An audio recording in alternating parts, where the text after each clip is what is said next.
Hey, I'm Jon Beer from Jon Beer Contracting. We're here today at my gut remodel.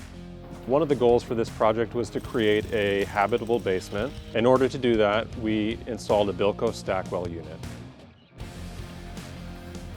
The first step, you're going to get your excavator to dig a really big hole around where you want to put the window well in. After that, you have to do structural work to support the house and the foundation while you cut an opening through the basement. So once your opening is cut, you then install your egress window, and then after that, you can put the StakWEL in.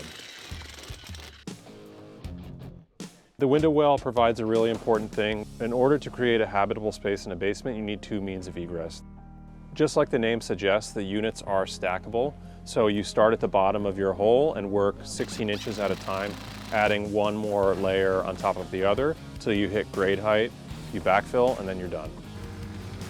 The BILCO StakWEL is a really easy, quick to install product that allows you to turn underutilized basement into a secondary habitable space.